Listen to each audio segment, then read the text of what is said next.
Дорогі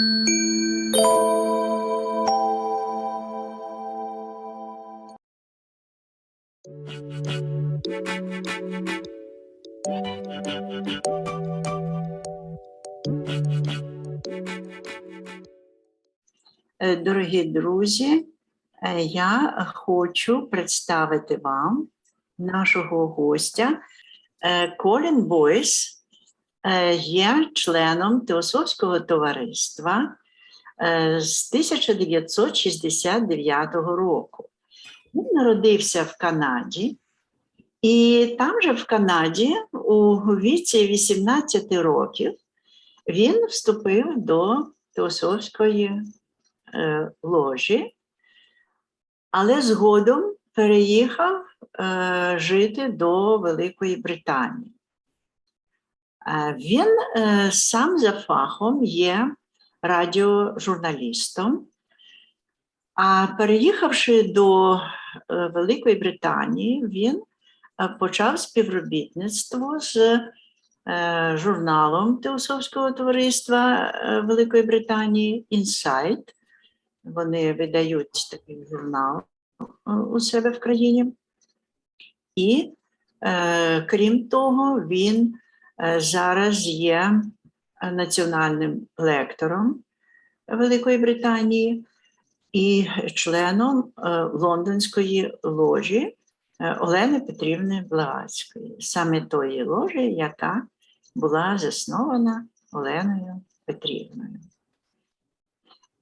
Now, please, Colin, you can start your talk and your presentation. We are happy to make acquaintance with you. I must say the pleasure is all mine, and I actually do have, through marriage or through my own sister's marriage, a link with your esteemed country, because the grandfather of my eldest sister's husband came from the Ukraine, and he moved to the western Pacific province of British Columbia in Canada, where Ernie Andrew Chow and my sister Carolyn and their children have lived ever since. So it's especially auspicious that I've come all the way to Britain to live, and now I'm invited to speak in a great country who has a distant link with myself. So nothing happens by accident, as they say. Но он говорит, что у него есть некоторые связи с Украиной. Его прадед был родом из Украины. В свое время он ехал жить в Канаду, и потом уже мистер Колин переехал в Англию, поэтому у него особое отношение к Украине, и он считает, что все эти события были не случайные, это было не випадково, як то кажуть. Well, Mr. Colin, go on. Thank you again. In the summer of 1831, the ghoul of cholera was haunting the Ukraine steppe, decimating towns and villages in its insatiable greed for corpses. Not excluded from its terrifying itinerary was the town of Ekaterinoslav, in English, Glory of Catherine, on the banks of the Dnieper, some 100 leagues from where that great river meets the Black Sea. Влітку 1831 року холерний упир переслідував український степ, винищуючи міста й села у своїй ненаситній жадібності до знищення. З його жахливого маршруту не було виключено і місто Катеринослав на березі Дніпра, за кількасот кілометрів від того місця, де ця велика ріка впадає у Чорне море.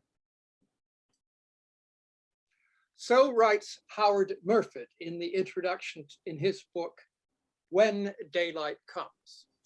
Так пише Ховард Мёрфорд у вступній частині його книги «Коли приходить світло». Mr. Murford continues, there seemed to be constant funerals moving along its wide streets, and a pall of fear hung over the town. In the great mansion of Andrei Mikhailovich Defadeyev, there had been several deaths. But on the night of 11 August, in the Gregorian calendar, a different kind of event was taking place. At 1:42 a.m. on the 12th, his delicate daughter, Helena Andreyevna von Hahn, gave premature birth to her first child. The baby, a girl, was so weak and puny that her sojourn in the world of cadavers and coffins threatened to be a very brief one indeed. Так, ну перед тим, як я перекладу, це на ілюстрації ви бачите фотографію, ну то була перед цим фотографія міста Єкатеринослав на початку 19 сторіччя. Так, він продовжує, цей письменник Мьорфет. Здавалось, що по широких вулицях постійно рухаються похоронні процесії, і жах висить над містом.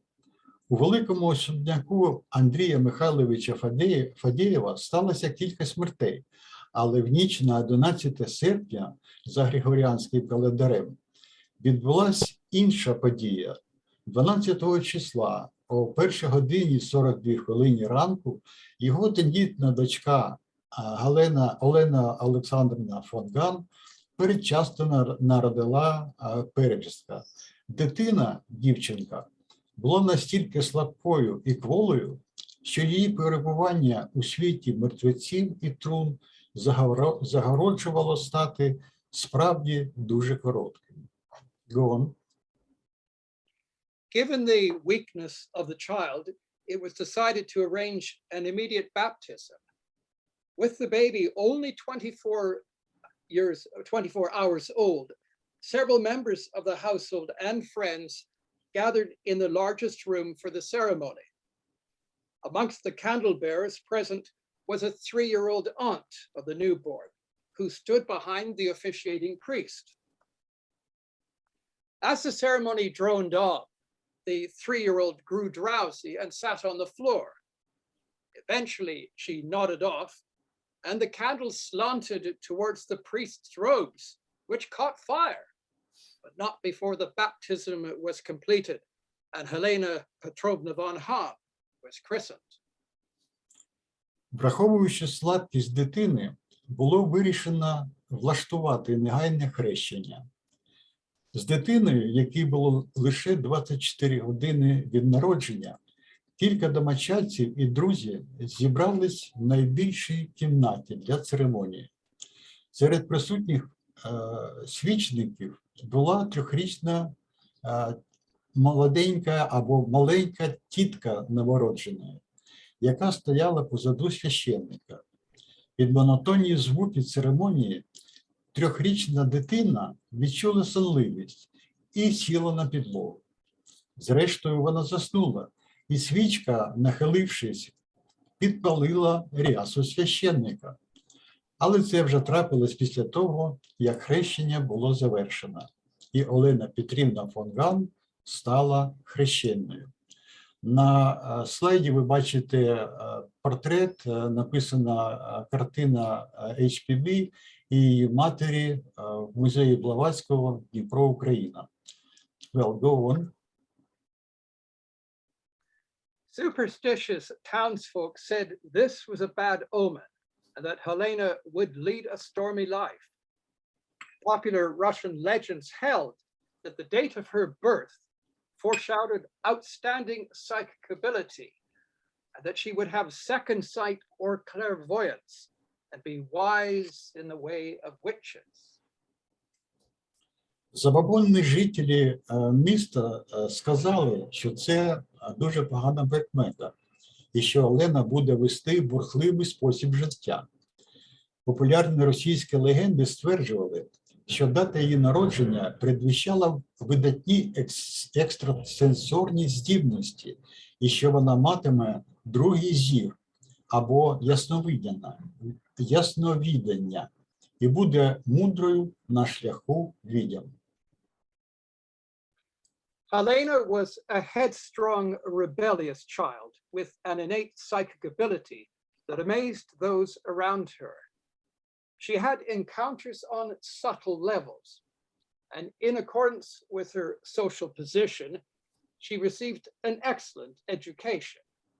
She learned foreign languages, was introduced to the natural sciences, and received music lessons. Олена була свавільною, непокірною дитиною, з вродженими екстрасенсорними здібностями, які вражали оточуючих. У неї були зустрічі на тонких рівнях. Відповідно до свого соціального становища, вона здобула прекрасну освіту. Вона вивчала іноземні мови, знайомилась з природознавством і іншими науками і отримувала уроки музики.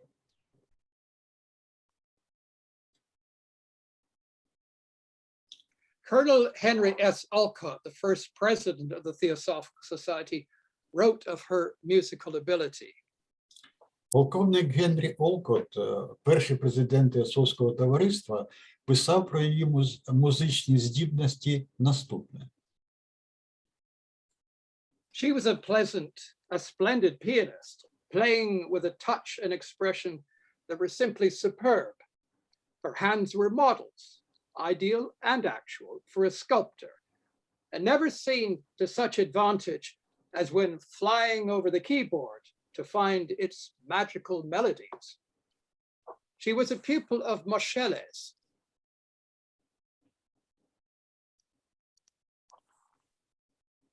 And when in London, as a young girl, with her father, played at a charity concert with Madame Clara Schumann and Madame Arabella Goddard in a piece of Schumann's for 3 pianos. Вона була чудовою піаністкою, грала з грацією і виразом, які були просто чудові.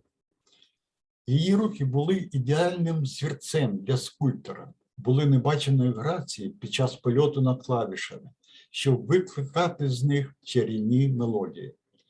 Вона була ученицею Маршеліса, який був, і коли була маленькою дівчиною в Лондоні зі своїм батьком, грала на благодійному концерті з мадам Кларою Шуман і мадам Арабеллою Годдер у п'єсі Шумана для 3 фортепіано. And William Kingsland, a fellow theosophist, gave this account. I well remember on one occasion, on a visit by her to my house in London in 1889, she sat down at the piano and played Schubert's Erlkönig, to my great surprise and delight, as I had never heard that she had ever been a pianist. І Вільям Кінсленд, її колега-теософ, так розповідав про це. Я добре пам'ятаю, як одного разу, коли вона відвідала мій будинок у Лондоні у 1889 році, вона сіла за фортепіано і зіграла Ерл-Кенінг Шуберта на мій великий подив і радість, оскільки я ніколи навіть не чув, що вона ще була і піаністкою. Clearly, she sought out pianos wherever they were available. A.P. Sinnott, a prominent writer on theosophical themes, reported finding her at the piano in the ballroom of Mr. Hume's house in India. Звісно, вона не залишала поза своєї уваги піаніно, коли вони були доступні. Сіннет, видатний письменник-теософ, одного разу написав, що знайшов її біля піаніно в бальній залі будинку містера Юма в Індії. Out of opposition to her family at the age of 18 in 1849, Blavatsky, or rather Han at this point, married the 6-year-old Nikifor Blavatsky, the vice governor of Yerevan. And after only a few months, though, she fled from this marriage to England. У 1849 році, у 18-річному віці, вона вийшла заміж за 60-річного Никифора Блаватського, віце-губернатора Єревана. Всього через кілька місяців вона втекла від цього шлюбу до Англії. In her sketchbook, which is now in the Adyar archives in India, Blavatsky says that she met her teacher, Master Moria, a picture of which is on the screen, in the physical body for the first time on her 20th birthday in 1851 at Ramsgate, a seaside town some 70 miles from London. However, she told Countess Constant Wachtmeister, her confidant, that Ramsgate was a blind and that this really took place in Hyde Park in London. У своєму альбомі для ескізів, який зараз знаходиться в архіві Адяру, Блаватська розповідає, що вона вперше зустріла свого вчителя, майстра Морію у фізичному тілі. Тоді якраз був його портрет на екрані. Зустріла у фізичному тілі на свій 20-й день народження в 1851 році в Рамсгейті, приморському містечку, приблизно в 70 милях від Лондона. Однак вона казала графіні Констанції Вахмайстер, її довіреній особі, що Рамсгейт був оманою і що це сталося в Гайд-парку в Лондоні. It's almost certain that H.P.B. was in London in the summer of 1854 because she says that she met her master again in the house of a stranger in England, where he had come in the company of a dethroned native prince. This was undoubtedly Prince Duleep Singh, the Maharaja of Lahore. Майже напевне, H.P.B. Олена Петрівна перебувала в Лондоні влітку 1854 року, тому що вона розповідає, що знову зустріла свого вчителя, цитата, в домі незнайомця в Англії, куди він прибув у компанії скинутого з трону принца, кінець цитати. Це, безумовно, був принц Дхуліп Сінг, Махараджа з Лахору.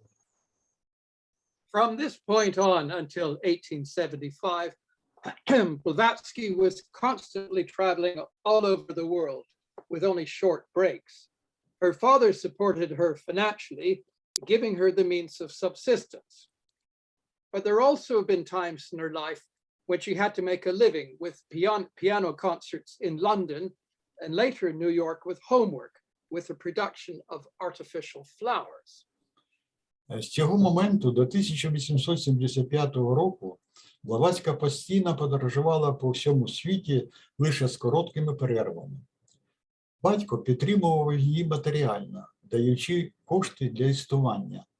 Але також були моменти в її житті, коли їй доводилось заробляти на життя фортепіанними концертами в Лондоні, а потім у Нью-Йорку, заробляла надомним виготовленням штучних квітів. After various journeys through South and North America, Blavatsky came to Tibet in 1855, where she received comprehensive occult training from the master. In 1858, she returned to Russia and spent a few years with her relatives in the Caucasus. In 1863, she traveled extensively through the Balkans, Egypt, Syria, and Italy. In 1868, she traveled once more to see the master in India and Tibet. She then came to Paris via Greece, Palestine, Lebanon, and Odessa in the Ukraine. Так, на слайді у нас хрустальный дворец, это Гайд-парк, Лондон, во время Великой выставки в 1851 году. Взято з Вікіпедії. Далі переклад. Після різноманітних подорожей Південною та Північною Америкою Блаватська прибула до Тибету в 1855 році, де отримала всебічну окультну підготовку від майстра. У 1858 році вона повернулася до Росії і кілька років провела у своїх родичів на Кавказі. У 1863 році вона багато подорожувала Балканами, Єгиптом, Сірією та Італією. У 1868 році вона знову подорожувала, щоб побачити майстра в Індії та Тибеті. Потім вона прибула до Парижа через Грецію, Палестину, Ліван та Одесу. On the advice of her master, she went to New York in 1873, and it was here that her public work began. After meeting Henry Steele Olcott and William Quan Judge, they jointly founded the Theosophical Society. За порадою свого майстра, в 1873 році вона поїхала до Нью-Йорку. Саме тут почалась її громадська робота. Після зустрічі з полковником Генрі Стіл Олкотом та Вільямом Кван Джаджем вони спільно заснували Теософське товариство.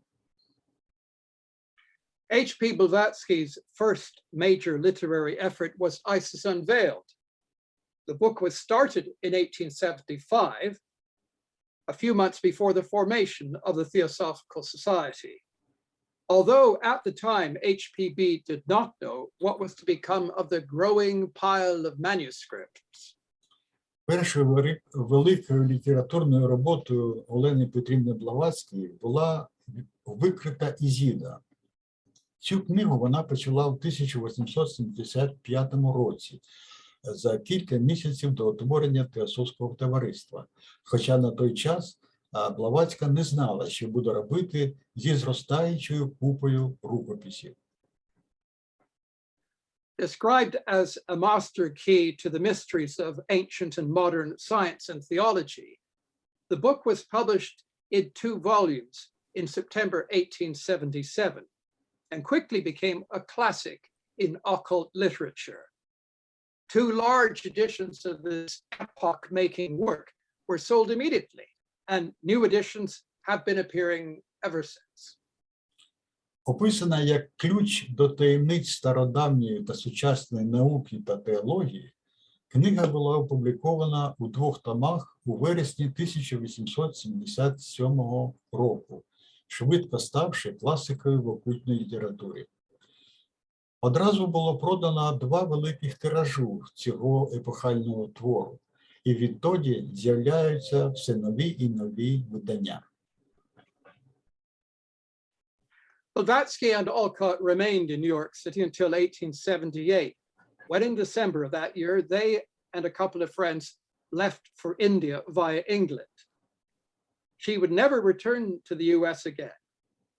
The party arrived in London in early January 1879 and spent 2 weeks at the house of Dr. and Mrs. Billy. Later that month, they sailed for Bombay. Блаватська і Олкот залишались в Нью-Йорку до 1878 року, коли в грудні вони з парою друзів виїхали до Індії через Англію. Вона більше не поверталась до Америки. Вони прибули до Лондона на початку січня 1879 року і провели 2 тижні в будинку доктора Білінг і її дружині місіс Білінг. Пізніше того ж місяця вони вирушили морем до Бомбея. In 1882, Blavatsky had moved the headquarters of the Theosophical Society from America to Adyar near Madras in India. She lived and worked there until March 1885. У 1882 році Блаватська перенесла штаб-квартиру Теософського товариства з Америки в Ад'яр, поблизу Мадраса. Там вона жила і працювала до березня 1885 року. In 1884, Blavatsky stayed in various European cities, and on the instructions of her teachers, she visited London to try and mediate a vexed situation in the fledgling London Lodge of the Theosophical Society. The protagonist, Anna Kingsford, was unhappy with the direction of the branch and proposed that 2 sections be created in the lodge, one to pursue exclusively the teachings of the Tibetan Mahatmas and to be led by A.P. Sinnett, and a second to encourage the study of esoteric Christianity. A meeting was arranged on 7 April to discuss these proposals, chaired by President Olcott. He had tried to create an atmosphere of calm during heated exchanges. У 1884 році вона зупинялась в різних європейських містах і за вказівкою своїх вчителів відвідала Лондон, щоб спробувати вирішити неприємну ситуацію в молодій лондонській ложі Теософського товариства. Член товариства Аліна Кінсфорд була незадоволена керівництвом філії і запропонувала створити в ложі дві секції. Одну для дотримання виключно вчення тибетських махатм, очолювану Сінетом, а другу для заохочення вивчення езотеричного християнства. 7 квітня була організована зустріч для обговорення цих пропозицій під головуванням президента Олькота. Під час гарячих дискусій він намагався створити атмосферу спокою. Suddenly, everything went quiet when, as Howard Murphy describes it, a stout lady was seen by a few to walk into the meeting and unobtrusively take a seat at the long darkened room. Soon afterward, one of the speakers in the dispute referred to some previous action of Madame Blavatsky's.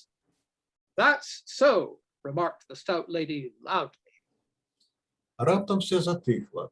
Коли, як це описує Говард Мерферд, декілька побачили товсту леді, яка зайшла на збори і непомітно сіла в довгій затіненній кімнаті. Невдовзі один із виступаючих у суперечці згадав про якісь попередні дії мадам Блаватської. «Це так», – голосно зауважила кремезна леді. The meeting broke up in confusion, and angry emotions turned to those of joy.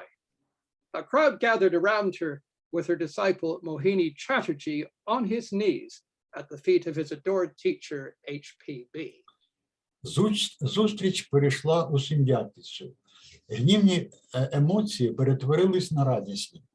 Навколо неї зібрався натовп, а її учень Мохіні Чатереджі стояв на колінях біля ніг його обожнюваного вчителя Олени Петрівни Блаватської.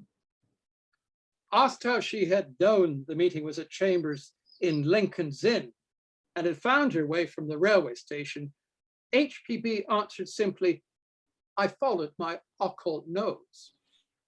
На запитання, як вона дізналася, що зустріч відбувається у приміщенні кафе «Лінкольн» і як вона знайшла шлях від залізничного вокзалу, Олена Петрівна відповіла просто: «Я пішла за своїм окультним носом». Blavatsky had been staying with the Synods and after a week returned to her base in Paris. She again returned to England in June for a period of 6 weeks, during which time in London and Cambridge, she met with principal figures in the Society for Psychical Research, which had recently been formed. Блаватська залишалася у Синетів і через тиждень повернулася на свою базу у Парижі. У червні вона знову повернулася до Англії на 6 тижнів, протягом яких у Лондоні та Кембриджі вона зустрілася з головними діячами товариства психічних досліджень, яке було створено незадовго до того. But her return to India would be short-lived after allegations of fraud surfaced in connection with the infamous Hodgson report. For the sake of her health and that of the Theosophical Society, it was felt best for her to leave India for a less stifling climate. And so she did in 1885, never to return to India. Але її повернення до Індії було недовгим, внаслідок того, що з'явились звинувачення у шахрайстві, викладені у сумнозвісному звіті Ходсона. Заради свого здоров'я та здоров'я Теософського товариства їй було краще залишити Індію і переїхати в менш задушливий клімат. Так вона і зробила в 1885 році, щоб більше ніколи не повернутися до Індії. She stayed in Torre del Greco, Italy for about 3 months, and in August decided to go to Würzburg near Munich in Germany. With the regaining of her health, she started working in a systematic way on her next book, The Secret Doctrine. Вона пробула в Торе-дель-Греко, Італія, близько 3 місяців, а в серпні вирішила поїхати до Вюрцбергу, поблизу Мюнхена, Німеччина. З відновленням здоров'я вона почала систематично працювати над своєю наступною книгою «Таємна доктрина». H.P.B., as she had become known to her friends, then moved to Ostend in Belgium, where she continued working on the book and finished it after moving to London, where she had the help of a group of young members.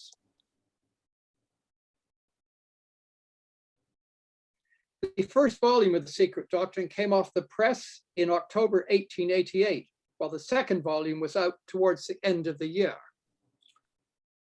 H.P.B., як її називали друзі, потім переїхала в Остенде, Бельгія, де продовжувала роботу над книгою і закінчила її після переїзду до Лондона, де їй допомагала група молодих членів товариства. Перший том «Таємної доктрини» вийшов з друку в жовтні 1888 року, а другий том вийшов наприкінці року. For some time, Archibald and his uncle Bertram Keighley had been asking Blavatsky to move to London, where she would find a band of devoted young workers to help her in her project. And on the 1st of May, 1887, the two of them collected her from Ostend. Деякий час Арчибальд та його дядька Бертман Кейтлі просили її переїхати до Лондона, де вона знайде групу відданих молодих працівників, які допоможуть їй у проєкті. А 1 травня 1887 року вони її забрали з Остенда. Blavatsky related this in her characteristic humorous way. She says, a deputation from London came to Ostend, packed me up and brought me over, kidneys, paralyzed legs and all. A pretty piece of luggage. Блаватська розповідала про це в характерній для неї гумористичній манері. Вона казала, депутація з Лондона приїхала до Остенди, зібрали мене і повезли. Хворі нирки, паралізовані ноги і все таке інше. Гарний предмет багажу. Her new home was a small house called Maycott in South London, which was owned by the famous author Mabel Collins. And she says, where there are 3 people in my 2 rooms, half the size of my Ostend bedroom, we tread uninterruptedly on each other's corns, she wrote to Countess Wachtmeister in Sweden. Usually, though, there were far more than 3, especially when a wealthy young bachelor, James Thornton, was present in the company of his 5 Great Danes, as Blavatsky described it, like herrings in a barrel. Її новим будинком був невеликий будинок під назвою Мейкот на півдні Лондона, який належав відомій письменниці Мейбл Колінс. Вона писала, коли в моїх 2 кімнатах, половину розміру спальні в Остенді, перебуває 3 людей, ми безперервно топчемось на мозолях один одного, писала Олени Петрівна графіні Вайхмейстер у Швецію.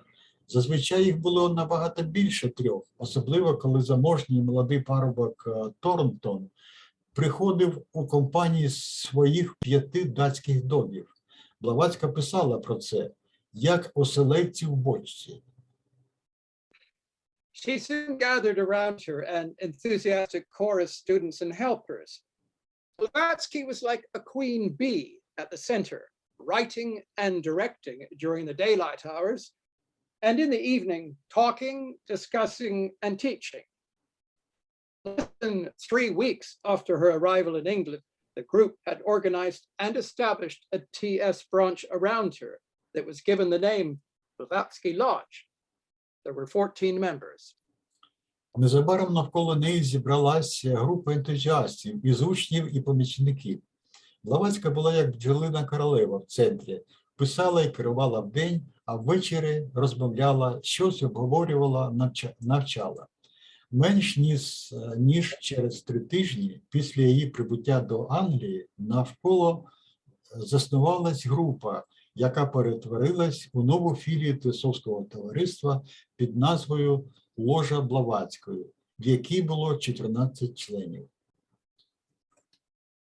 It soon became clear, though, that Maycott was simply too cramped.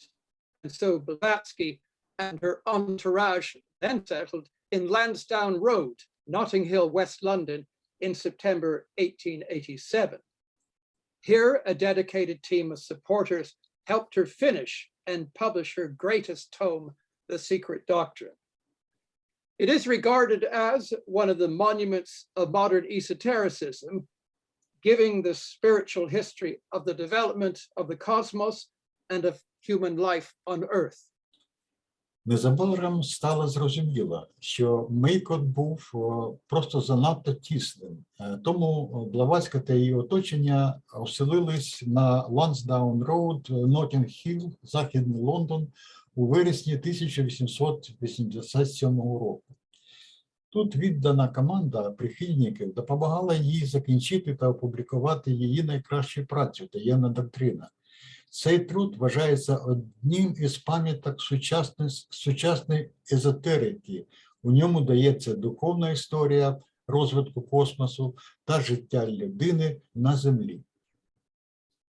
In addition, her supporters decided to form a theosophical publishing company and start a theosophical journal they daringly called Lucifer, with H.P.B. and Mabel Collins as editors. H.P.B. wrote many articles for this publication, and in its pages, she attacked the theology and dogma of the church as belonging to the Middle Ages and not to the dawn of science and reason.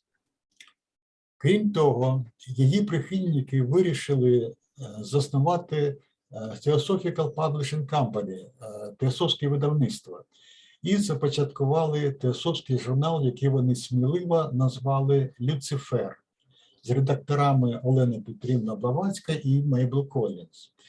Олена Петрівна написала багато статей для цього видання.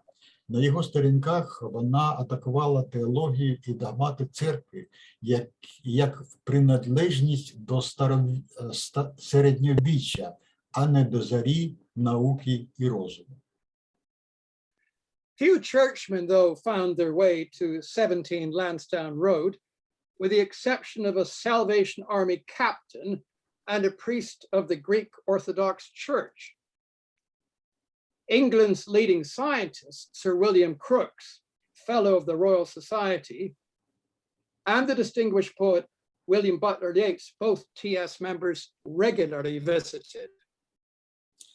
Шлях до Лансдаун Роуд 17 не знайшов ніхто із церковників, за винятком капітана армії спасіння та священника Грецької православної церкви.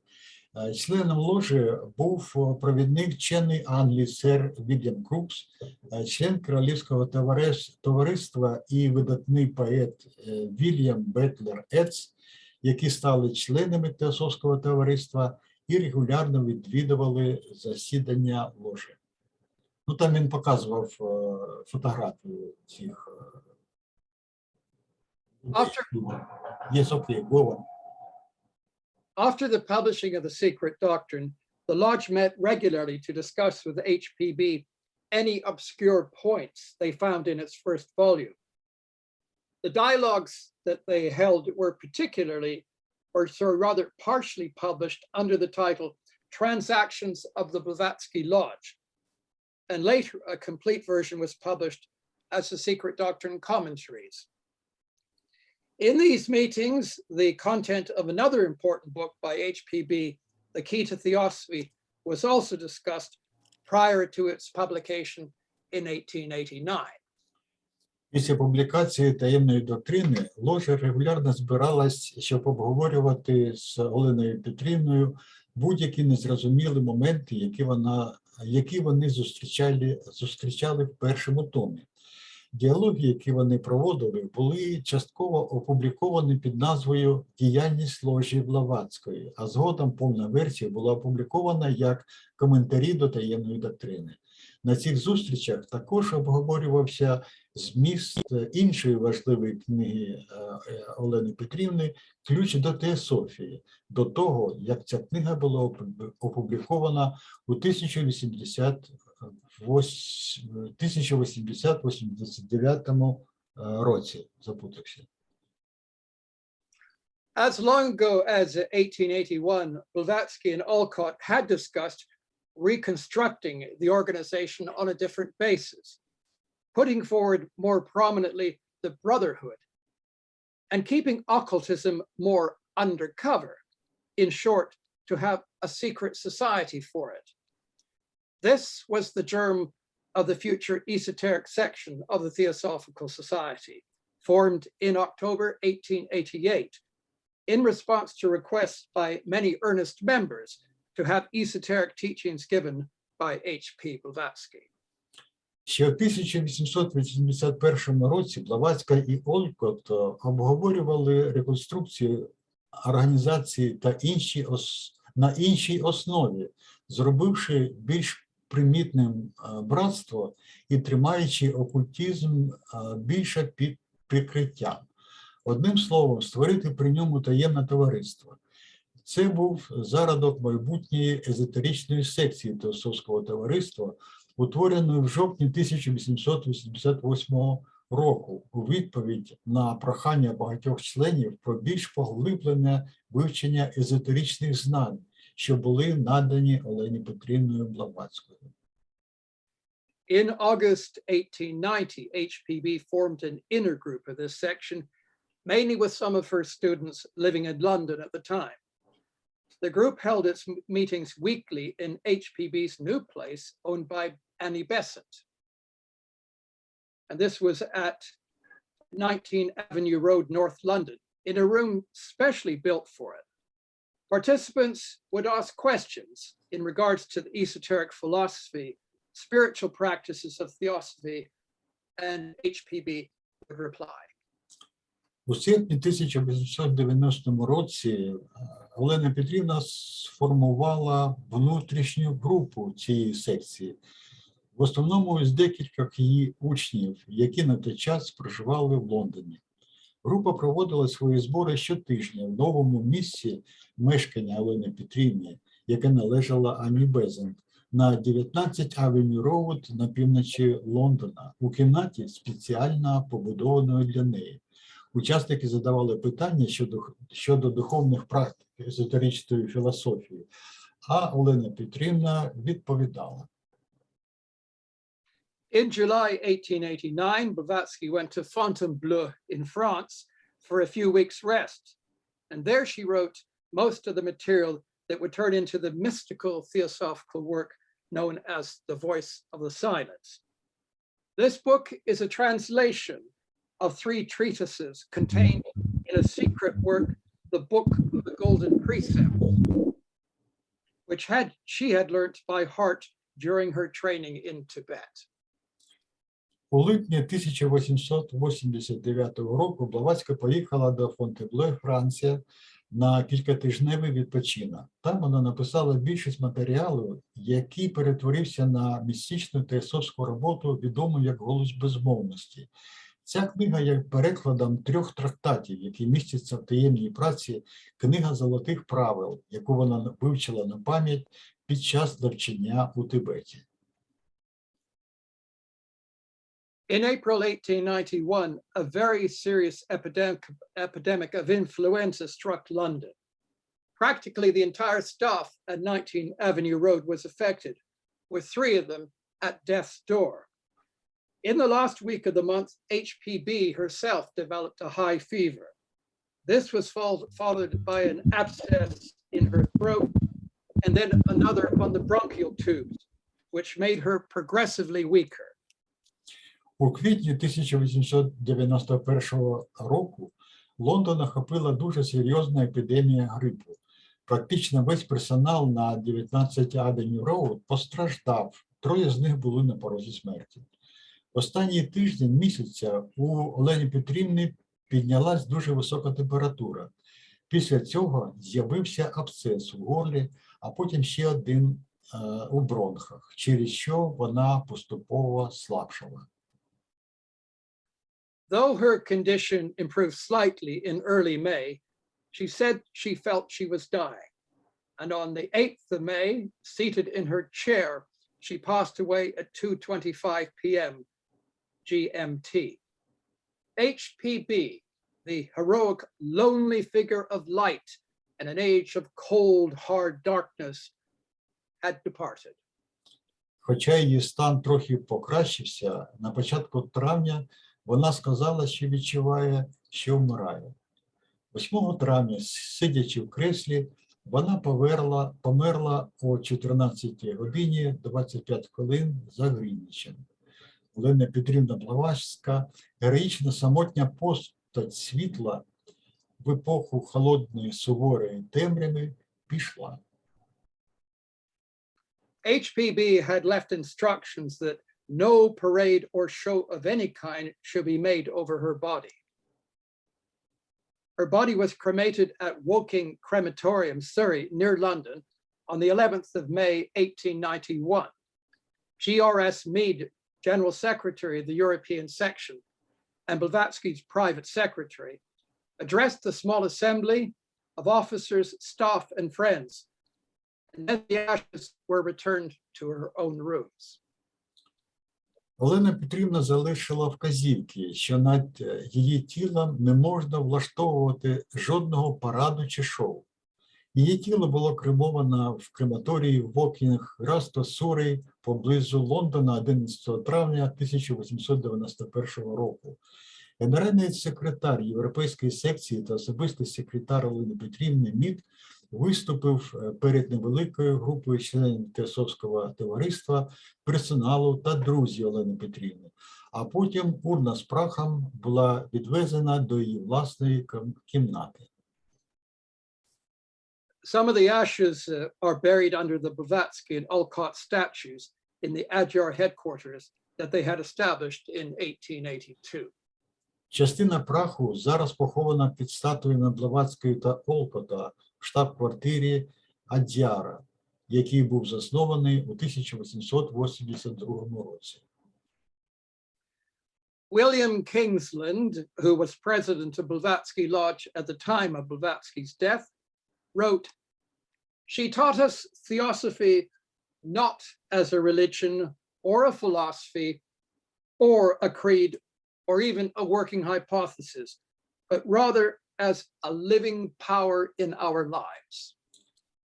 Вільям Кінсленд, який був президентом ложі Блаватської на момент смерті Олени Петрівни, написав: "Вона навчала нас теософії не як релігії, чи філософії, чи віровчення, чи робочої гіпотези, а як живої сили в нашому житті."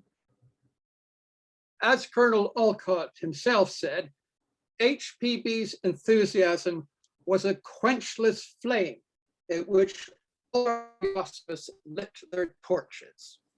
Як сказав полковник Олькот, ентузіазм Олени Петрівни Блаватської був невгасимим полум'ям, від якого всі наші теософи запалили свої смолоскипи.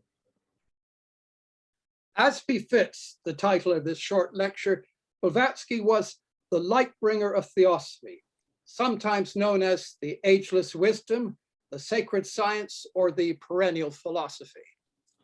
І як вказано у назві цієї короткої лекції, Блаватська була світлоносцем теософії, іноді відомі як позачасова мудрість, священна наука або вічна філософія. But I should like to give the final say to T.H. Redfern. In his booklet, Work and Worth of Madame Blavatsky, he says, "Those of us who have studied her work recognize the heroic character of her life, are grateful for her contribution to the upliftment of mankind, and will continue to work unremittingly for the fulfillment of all this great woman stood for. Але завершити свій виступ я б хотів словами Редферна. У своєму буклеті «Робота і цінність мадам Блаватської» він говорить: «Ті з нас, хто вивчав її творчість, визнає героїчність її життя, вдячні за її внесок у зростання людства і будуть продовжувати невпинно працювати для здійснення всього, за що стояла ця велика жінка». And I would like to close with a poem of Blavatsky's, which actually dates back to my first days in joining the society nearly 52 years ago in Vancouver, Canada. This meeting, our meetings there were opened and closed with these wise words. And I've transferred that same incentive to the local branch here in South Essex in England to begin and end meetings. Hope you find it uplifting. The Golden Stairs. Ну, я б хотів завершити свою доповідь тим, що завжди є свого роду слоганом або незмінною частиною принципів занять усіх теософських груп, які відвідував в Англії. Це золоті сходини Олени Петрівни Блаватської. The Golden Stairs, a clean life, an open mind, a pure heart, an eager intellect. Золоті сходи, чисте життя, відкритий розум, чисте серце, допитливий розум. An unveiled spiritual perception of brotherliness for all. Якість духовного сприйняття, братське почуття до всіх.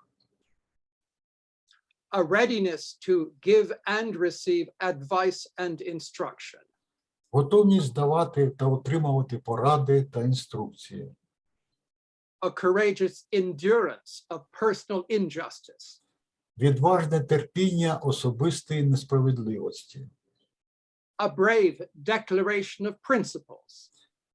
Відважна декларація принципів.